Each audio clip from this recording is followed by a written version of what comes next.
Assalamualaikum warahmatullahi wabarakatuh. Kami dari kelompok 1 kelas A1 Manajemen ingin mempresentasikan hasil diskusi kami mengenai biaya dan manajemen berdasarkan aktivitas. Anggota kami terdiri dari Virjayanti Mandala Putri, Ifkal, Siska, dan Simekalani. Selanjutnya, di sini kami akan membahas pokok bahasan. Yang pertama, pendekatan perhitungan biaya berdasarkan fungsional dapat menghasilkan biaya-biaya yang terdistorsi. Yang kedua, sistem biaya berdasarkan aktivitas melakukan perhitungan biaya produk. Yang ketiga, biaya berdasarkan aktivitas pelanggan dan biaya berdasarkan aktivitas pemasok. Yang keempat, manajemen berdasarkan aktivitas dapat digunakan untuk pengurangan biaya. Distorsi biaya produk bisa sangat merusak, karena khususnya bagi perusahaan-perusahaan yang lingkungan bisnisnya memiliki karakteristik sebagai berikut. Yang pertama, tekanan persaingan yang tinggi atau meningkat. Yang kedua, margin laba yang kecil. Yang tiga, perbaikan berkelanjutan. Yang keempat, manajemen kualitas total. Yang kelima, total kepuasan pelanggan. Dan yang keenam, teknologi yang canggih. Perusahaan-perusahaan yang beroperasi dalam jenis lingkungan bisnis tersebut secara khusus membutuhkan informasi biaya yang akurat agar dapat mengambil keputusan yang efektif. Agar informasi biaya yang akurat dapat dihasilkan, sistem biaya perusahaan harus akurat, mencerminkan kondisi bisnis atau ekonomi perusahaan yang sesungguhnya. Oleh karena itu, akuntan manajerial harus terus bertanya. Contoh, sebaik apakah sistem biaya dapat mencerminkan bisnis saya sesuai dengan kenyataan ekonomi dari bisnis saya? Jika jawabannya tidak terlalu baik, maka sistem biaya harus diubah. Oleh karena itu, dengan cara yang sama seperti laporan keuangan harus transparan bagi para pengguna eksternal, sistem biaya juga harus transparan dalam membebankan biaya untuk para pengguna internal. Biaya overhead yang tidak terkait dengan unit, penggunaan pabrik, dan tarif departemental mengasumsikan bahwa konsumsi produk terhadap sumber daya overhead sangat terkait dengan jumlah unit yang diproduksi. Untuk aktivitas tingkat unit level activity, atau aktivitas-aktivitas yang dilakukan setiap kali sebuah unit diproduksi. Asumsi tersebut masuk akal. Secara tradisional, sistem biaya berdasarkan volume menamai biaya-biaya yang terkait dengan aktivitas tingkat unit sebagai variabel, karena biaya-biaya tersebut dapat naik ataupun turun dalam proporsi langsung seiring bertambah atau berkurangnya aktivitas tingkat unit. Semua biaya lainnya, yaitu biaya yang bukan merupakan tingkat unit, dianggap sebagai biaya tetap oleh sistem biaya berdasarkan volume. Namun, bagaimana jika terdapat aktivitas tingkat non-unit level activity, atau aktivitas-aktivitas yang dilakukan setiap kali sebuah unit produk diproduksi?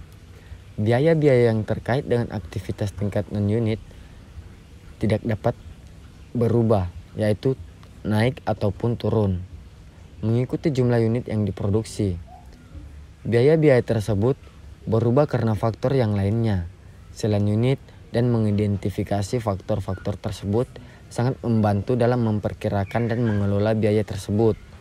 Pendukung biaya berdasarkan aktivitas, Activity Based Costing ABC, menamakan sebagai hierarki biaya ABC yang mengelompokkan biaya-biaya sebagai tingkat unit, yaitu berubah mengikuti volume output. Tingkat batch, yaitu berubah mengikuti jumlah kelompok atau batch yang dilaksanakan. Product sustaining, yaitu berubah mengikuti keragaman dari lini produk atau jasa. Atau facility sustaining, yaitu tidak berubah mengikuti faktor, tetapi diperlukan dalam mengoperasikan pabrik. Kemudian keragaman produk.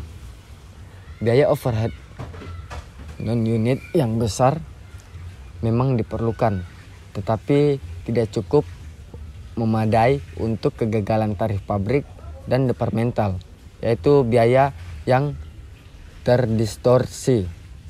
Sebagai contoh, jika produk mengasumsi aktivitas overhead tingkat non-unit dalam proporsi yang sama dengan aktivitas overhead tingkat unit, maka tidak terjadi distorsi pada perhitungan biaya produk. Dengan menggunakan metode pembenaan overhead tradisional, adanya keragaman produk juga diperlukan agar distorsi biaya produk terjadi. Keragaman produk diversity, berarti bahwa produk mengonsumsi aktivitas overhead dalam proporsi yang berbeda-beda secara sistematis.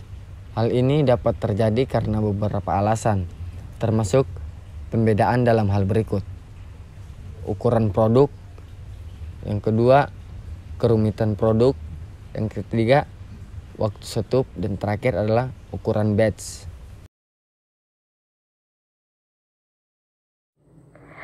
Berikut menghilangkan permasalahan distorsi biaya. Biaya ini dapat dihilangkan dengan menggunakan tarif aktivitas. Menghitung tarif aktivitas. Nah, pertanyaannya, tarif aktivitas adalah alat untuk membebankan biaya aktivitas ke produk. Tarif untuk aktivitas dihitung dengan cara membagi biaya aktivitas dengan pemicu aktivitas. Sebuah hubungan sebab akibat menjadi dasar penentuan pemicu aktivitas yang digunakan dalam perhitungan tarif. Nah, berikut adalah informasi mengenai biaya aktivitas dan data pemicu pabrik Portobello yang terdapat di Rio Novo disajikan sebagai berikut. Yang pertama, ada aktivitas. Nah, di sini aktivitasnya ada setup mesin dengan biaya aktivitas 1000, pemindahan barang dengan biaya aktivitas 1000, permesinan dengan biaya aktivitas 1.500, dan yang terakhir aktivitas perakitan dengan biaya aktivitas 500. Nah, dengan pemicu yaitu jam setup dengan kuantitas pemicunya 4, jumlah pemindahannya dengan kuantitas pemicunya 10, jam mesin kuantitas pemicunya 50, jam tenaga kerja langsung kuantitas pemicunya 100. Nah, yang diminta hitunglah rasio aktivitas. Nah, berikutnya yaitu jawabannya yaitu dimulai dari tarif setup, yaitu 1000 bagi 4 jam setup sama dengan 250 per jam setup. Yang kedua, tarif penanganan bahan baku dengan 1000 per 10 pemindahan dengan jumlah yaitu 100 per pemindahan. Berikutnya tarif mesin dengan 1.500 dibagi 50 jam mesin yaitu 30 per jam mesin. Dan yang terakhir tarif perakitan yaitu 500 per 100 jam tenaga kerja langsung dengan jumlah 5 per jam tenaga langsung dihitung dalam dolar. Sistem biaya berdasarkan aktivitas atau Activity Based Costing System ABC System juga terdiri atas 2 tahapan proses sebagai berikut. Yang pertama, menelusuri biaya ke aktivitas. Yang kedua, menelusuri biaya aktivitas ke objek biaya. Asumsi dasarnya adalah aktivitas mengonsumsi sumber daya dan objek biaya pada akhirnya akan mengonsumsi aktivitas juga. Namun, sistem ABC menekankan penelusuran langsung dan penelusuran pemicu atau mengkaji hubungan sebab dan akibat. Sementara sistem perhitungan biaya berdasarkan volume cenderung fokus pada alokasi atau sangat mengabaikan hubungan sebab dan akibat. Oleh karena fokus ABC adalah aktivitas, mengidentifikasi aktivitas harus menjadi langkah pertama dalam merancang sistem ABC. Mengidentifikasi aktivitas dan atributnya.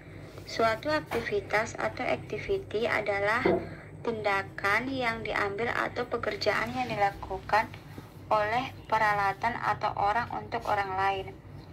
Mengidentifikasi aktivitas biasanya dilakukan dengan mewawancarai para manajer atau perwakilan bagian fungsional atau departemen.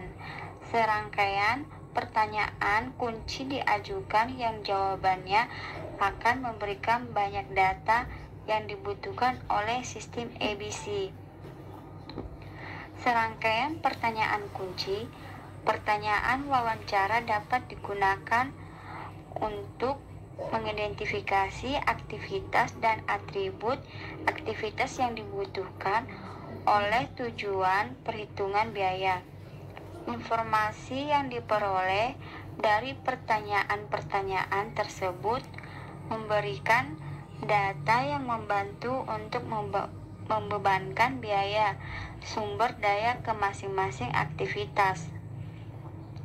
Untuk mencegah jumlah aktivitas menjadi terlalu banyak, antara umum yang digunakan oleh pewawancara adalah menjelaskan kepada pihak yang diwawancara untuk mengabaikan aktivitas-aktivitas yang membutuhkan kurang dari 5% dari waktu masing-masing aktivitas. Contoh dari pertanyaan-pertanyaan yang mungkin akan ditanyakan oleh pewawancara untuk mengumpulkan informasi adalah sebagai berikut. Yang pertama, berapakah jumlah karyawan di apartemen Anda atau aktivitas yang mengonsumsi tenaga kerja? Yang kedua, apakah yang mereka kerjakan atau tolong jelaskan? Atau aktivitas adalah orang yang mengerjakan sesuatu untuk orang lain. Yang ketiga, apakah para pelanggan di luar departemen Anda menggunakan peralatan? Atau aktivitas dapat juga berupa alat bantu kerja untuk orang lain. Dengan kata lain, peralatan tersebut memberikan jasa untuk seseorang dengan sendirinya. Sedangkan yang keempat, apa sajakah sumber daya yang digunakan oleh setiap aktivitas atau peralatan, bahan baku, energi, atau aktivitas mengonsumsi sumber daya selain tenaga kerja. Membebankan biaya ke aktivitas.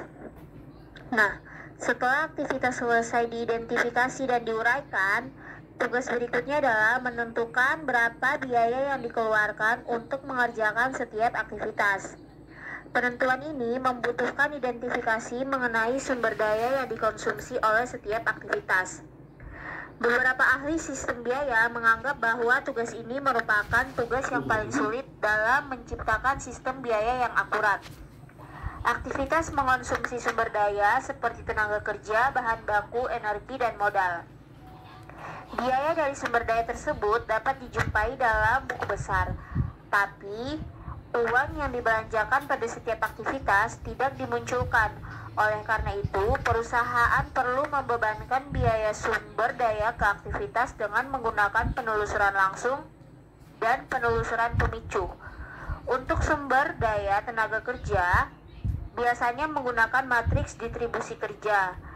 Nah, matriks distribusi kerja ini mengidentifikasikan jumlah tenaga kerja yang dikonsumsi oleh setiap aktivitas, dan identifikasi tersebut diperoleh dari proses wawancara atau survei.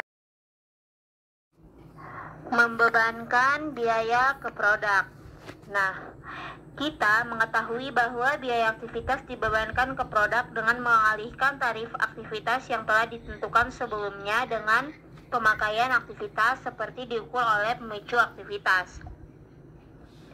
Untuk menghitung tarif aktivitas, kapasitas praktis dari setiap aktivitas harus ditentukan. Untuk membebankan biaya, jumlah dari setiap aktivitas yang dikonsumsi oleh setiap produk harus juga diketahui. LSI Logic, produsen semikonduktor berteknologi tinggi, menerapkan perhitungan biaya berdasarkan aktivitas pelanggan dan mendapati bahwa 10% dari pelanggannya menanggung sekitar 90% keuntungan perusahaan. LSI juga menyadari bahwa sekitar 50% dari pelanggannya menyebabkan kerugian bagi perusahaan. LSI berusaha mengubah pelanggan-pelanggannya yang tidak menguntungkan menjadi menguntungkan dan mempersilahkan para pelanggan yang tidak akan memberikan imbal hasil yang sewajarnya untuk memindahkan bisnis mereka ke tempat lain. Konsekuensinya, penjualan LSI turun, akan tetapi labanya naik 3 kali lipat. Beberapa manajer menyebut grafik dengan nama well curve dari keuntungan perusahaan semata-mata karena kemiripannya dengan cresting, ikan paus di permukaan air. Bagian yang perlu diamati dari kurva tersebut adalah para pelanggan di sebelah kiri atau puncak kurva yang berkontribusi dalam meningkatkan keuntungan perusahaan, sementara para pelanggan yang berada di sebelah kanan puncak kurva menyebabkan menurunnya keuntungan perusahaan. Oleh karena itu, biaya berdasarkan aktivitas pelanggan sangat membantu untuk menentukan letak atau posisi setiap pelanggan dalam kurva. Dan kemudian, bagaimana setiap pelanggan harus diperlakukan berdasarkan posisinya di kurva. Bagian yang paling penting adalah para pelanggan yang berada jauh di sebelah kanan mereka benar-benar menurunkan keuntungan perusahaan dan harus dihilangkan karena menjadi pelanggan buruk yang tidak dapat diterima atau diubah dengan berbagai cara agar menjadi pelanggan yang memberikan keuntungan bagi perusahaan. Biaya berdasarkan aktivitas pelanggan. Pelanggan adalah objek biaya yang paling mendasar, seperti yang digambarkan oleh pengalaman LSI Logic. Pengelolaan pelanggan dapat menghasilkan keuntungan berupa laba yang cukup besar. Kemungkinan bagi perusahaan untuk memiliki pelanggan yang beragam sama besar dengan kemungkinan untuk memiliki produk yang beragam. Para pelanggan dapat mengonsumsi aktivitas-aktivitas yang dipicu oleh pelanggan dalam proporsi yang berbeda. Sumber keragaman pelanggan terdiri atas frekuensi pemesanan, frekuensi pengiriman, jarak geografis, dukungan penjualan, dan promosi. Dengan persyaratan dukungan teknis, pengetahuan mengenai jumlah biaya yang dikeluarkan dalam melayani berbagai pelanggan dapat menjadi informasi penting untuk keperluan berikut ini. Yang pertama, penetapan harga. Yang kedua, penentuan bauran pelanggan. Yang ketiga, peningkatan keuntungan. Selain itu, karena adanya keragaman pelanggan, beberapa pemicu diperlukan untuk menelusuri biaya secara akurat. Hal ini berarti bahwa ABC hanya dapat digunakan oleh perusahaan yang memiliki satu produk yang homogen. Biaya berdasarkan aktivitas pemasok. ABC juga dapat membantu para manajer dalam mengidentifikasi biaya sesungguhnya dari pemasok perusahaan. Biaya dari pemasok lebih dari sekedar harga beli komponen atau bahan baku. Seperti halnya pelanggan, pemasok dapat mempengaruhi aktivitas-aktivitas di dalam perusahaan dan meningkatkan biaya pembelian secara signifikan. Sudut pandang yang lebih tepat adalah biaya-biaya yang terkait dengan kualitas keandalan dan keterlambatan pengiriman akan menambah biaya pembelian. Para manajer kemudian diminta untuk mengevaluasi para pemasok berdasarkan total biaya, tidak hanya harga beli. ABC juga adalah kunci untuk menelusuri biaya-biaya yang terkait dengan faktor tersebut. Manajemen berdasarkan aktivitas dapat digunakan untuk pengurangan biaya. Nah, yang pertama, manajemen berdasarkan aktivitas dapat digunakan untuk pengurangan biaya melalui analisis nilai proses, di mana analisis nilai proses adalah hal mendasar dalam manajemen berdasarkan aktivitas manajemen, di mana berdasarkan aktivitas adalah pendekatan sistem yang terintegrasi yang memfokuskan perhatian manajemen pada aktivitas dengan tujuan meningkatkan nilai pelanggan dan laba yang diperoleh dengan memberikan nilai tersebut. Analisis nilai proses berfokus pada pengurangan biaya. Nah, ini adalah model analisis nilai proses yang dimana dimulai dari analisis pemicu, terus aktivitas, dan analisis kinerja. Nah, Analisis pemicu yaitu mencari akar permasalahan, di mana mengelola berbagai aktivitas membutuhkan pemahaman mengenai apa saja yang menjadi penyebab terjadinya biaya aktivitas. Setiap aktivitas memiliki input dan output. Nah, input aktivitas atau activity inputs adalah sumber daya yang dikonsumsi oleh aktivitas dalam menghasilkan output. Nah, output aktivitas adalah hasil atau produk dari suatu aktivitas. Misalnya, aktivitasnya adalah memindahkan bahan baku. Inputnya bisa jadi merupakan sesuatu seperti forklift, pengemudi forklift, bahan bakar untuk forklift, dan peti kayu. Outputnya adalah barang dan bahan baku yang berpindah tempat. Nah, selanjutnya analisis aktivitas, di mana di sini mengidentifikasi dan menilai muatan nilai atau value content. Inti dari analisis nilai proses adalah analisis aktivitas, di mana analisis aktivitas adalah proses mengidentifikasi, menguraikan, dan mengevaluasi aktivitas-aktivitas yang dilakukan oleh organisasi. Analisis aktivitas menghasilkan 4 hal berikut. Yang pertama, aktivitas-aktivitas apa saja yang dilakukan, berapa jumlah orang yang melakukan aktivitas, waktu dan sumber daya yang diperlukan untuk melaksanakan aktivitas, dan yang terakhir, penaksiran nilai dari aktivitas ke organisasi, termasuk rekomendasi untuk memilih dan hanya mempertahankan aktivitas-aktivitas bernilai tambah. Nah, selanjutnya yang terakhir yaitu analisis kinerja, di mana di sini dilakukan pengukuran kinerja aktivitas. Menilai seberapa baik aktivitas dan pemrosesan dilaksanakan merupakan hal mendasar dalam usaha-usaha manajemen untuk meningkatkan keuntungan, ukuran kinerja, dan dapat berbentuk keuangan dan non-keuangan. Ukuran-ukuran tersebut dirancang untuk menilai seberapa baik aktivitas dilakukan dan hasil yang dicapai. Ukuran-ukuran ini juga dirancang untuk mengetahui apakah perbaikan secara terus-menerus dapat direalisasikan. Inti pengukuran kinerja aktivitas berada pada 3 dimensi utama, yaitu efisiensi, fokus pada hubungan antara input dan output aktivitas. Yang kedua, waktu. Waktu yang diperlukan untuk melakukan suatu aktivitas juga penting. Nah, yang ketiga, kualitas. Kualitas berkaitan dengan melakukan aktivitas secara benar sejak awal aktivitas tersebut dikerjakan. Jika output aktivitasnya cacat, aktivitas tentu harus diulang sehingga menyebabkan timbulnya biaya yang tidak diperlukan dan menurunkan tingkat efisiensi. Manajemen biaya kualitas merupakan topik utama dan akan dibahas secara terperinci di bagian selanjutnya. Aku kangen